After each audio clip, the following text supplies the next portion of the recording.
Assalamualaikum warahmatullahi wabarakatuh. Perkenalkan, nama saya Ingrid Purwati dengan NPM 2018-135-00045. Di sini saya akan memaparkan sebuah materi tentang limit fungsi trigonometri. Mari kita bahas definisinya terlebih dahulu ya. Apa itu limit? Limit itu suatu batas yang menggunakan konsep pendekatan fungsi. Jadi, bisa dibilang, limit adalah nilai yang didekati fungsi saat suatu titik mendekati nilai tertentu. Nah, apa sih limit fungsi trigonometrinya? Limit fungsi trigonometri mempunyai definisi yaitu sebagai nilai terdekat suatu sudut dalam fungsi trigonometri. Dapat dikatakan, limit fungsi trigonometri hanya jika limit kiri dan limit kanan ada, dan nilai limit kiri sama dengan nilai limit kanan. Dalam penyelesaiannya, limit fungsi trigonometri dapat disubstitusikan layaknya fungsi limit aljabar. Namun, dengan fungsi trigonometri yang harus diubah terlebih dahulu menjadi limit tak tentu. Limit tak tentu merupakan limit yang ketika disubstitusikan akan bernilai 0. Terdapat berbagai cara yang dapat digunakan untuk menentukan bagaimana nilai fungsi trigonometri. Cara yang digunakan dapat berupa metode substitusi langsung, metode rumus dasar limit fungsi trigonometri, metode pemfaktoran, dan yang terakhir metode menyederhanakan fungsi trigonometri. Di sini saya akan membahas tentang metode pemfaktoran dan metode menyederhanakan fungsi trigonometri. Masuk ke dalam materi metode pemfaktoran. Metode pemfaktoran dilakukan ketika dalam menemukan jawaban dengan bentuk tak tentu atau 0 per 0. Nah, artinya di sini kita harus melakukan pemfaktoran. Trik metode pemfaktoran adalah harus membuang si pembuat 0 dalam fungsi tersebut. Sebagai contoh, perhatikan soal di samping ini ya. Contoh yang pertama, limit x mendekati 0. Tan x per x kuadrat ditambah 2x. Kita ubah x kuadrat ditambah 2x yang menjadi pemfaktoran ya, menjadi limit x mendekati 0 tan x per x dalam kurung x plus 2 sama dengan kita bagi menjadi dua limit, yaitu limit x mendekati 0 tan x per x dikali limit x mendekati 0 1 per x ditambah 2. Karena di metode substitusi langsung tan x per x adalah nilai itu sendiri, maka hasilnya 1 per 1 dikali 1 per 0 ditambah 2. 0 di sini karena sudah diganti menjadi nilai x mendekati 0 ya, sehingga hasilnya 1 per 2. Yang kedua, limit x mendekati 1. Sin x min 1 dikali 2x plus 3 per x kuadrat ditambah 4x min 5. Kita ubah pemfaktorannya dulu ya. X kuadrat ditambah 4x min 5 sama dengan x min 1 dikali x plus 5. Sehingga menjadi limit sin x min 1 dikali 2x plus 3 per x min 1 dikali x plus 5. Kita bagi menjadi 2 ya. Menjadi 2 bagian limit. Limit x mendekati 1 sin x min 1 per x min 1, limit x mendekati 1, 2x ditambah 3 per x ditambah 5.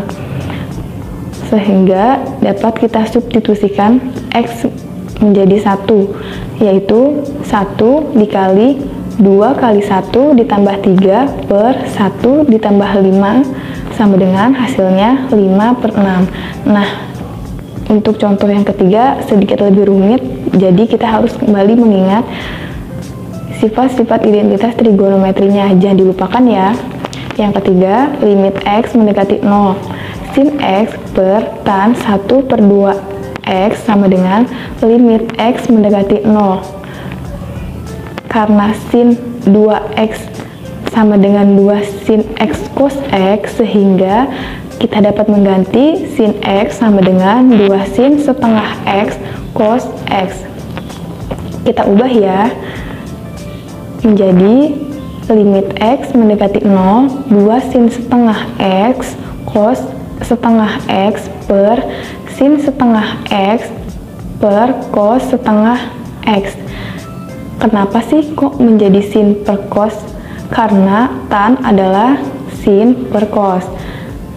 Selanjutnya, sama dengan limit X mendekati 0, 2 dikali cos setengah X kuadrat sama dengan 2 cos 0 kuadrat sama dengan 2 dikali 1 dan hasilnya 2. Mudah bukan? Kita lanjut ke metode selanjutnya ya, metode menyederhanakan fungsi trigonometri. Sebelum masuk ke pembahasan metode yang terakhir, di sini saya menampilkan identitas trigonometri dan rumus trigonometri. Masih ingat kan ya? Nah, rumus ini digunakan agar dapat mempermudah kita dalam mengerjakan materi limit fungsi trigonometri.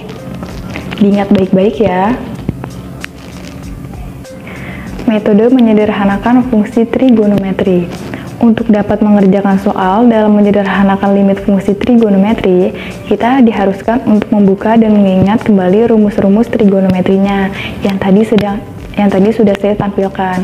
Agar lebih efektif, yuk simak contoh soalnya ya. 1. Limit X mendekati 0. 1 min cos X per 2X sin X sama dengan limit X mendekati 0. 1 min cos X-nya kita ubah ya. Dari yang cos 2X sama dengan cos kuadrat X dikurangi sin kuadrat X menjadi cos X sama dengan cos kuadrat setengah X min sin min kuadrat setengah X. Ingat ya. Nah, selanjutnya limit X mendekati 0 karena sudah diubah, kita substitusikan yang sudah diubahnya ya menjadi 1 min cos kuadrat setengah X ditambah sin kuadrat setengah X per 2X sin X. 1 min cos kuadrat setengah X bisa diubah juga menjadi cos kuadrat X ditambah sin kuadrat X sama dengan 1. Maka sin kuadrat X sama dengan 1 min cos kuadrat X. Sin kuadrat setengah X sama dengan 1 min cos kuadrat setengah X. Dapat dipahami ya?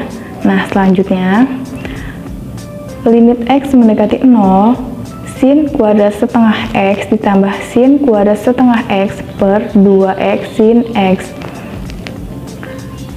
Limit X mendekati 0, 2 sin kuadrat setengah X per 2X sin X. Mengapa menjadi 2 sin kuadrat setengah X? Karena sin kuadrat setengah X ditambah sin kuadrat setengah X menjadi 2 sin kuadrat setengah X. Sama dengan limit X mendekati 0, kita ubah menjadi perkalian ya, karena kuadrat menjadi 2 sin setengah X dikali sin setengah X per 2X sin X. Selanjutnya limit X mendekati 0, 2 sin setengah X per 2X dikali limit X mendekati 0 sin setengah X per sin X dibagi menjadi 2 limit agar mempermudah dalam pengerjaannya. Selanjutnya 2 setengah per 2 dikali setengah per 1, hasilnya sama dengan 1 per 4. Bisa dipahami ya? Karena penjabaran materinya telah selesai, di sini saya berikan latihan soal ya untuk teman-teman dapat lebih memahami materi yang telah diberikan tadi. Selamat mengerjakan.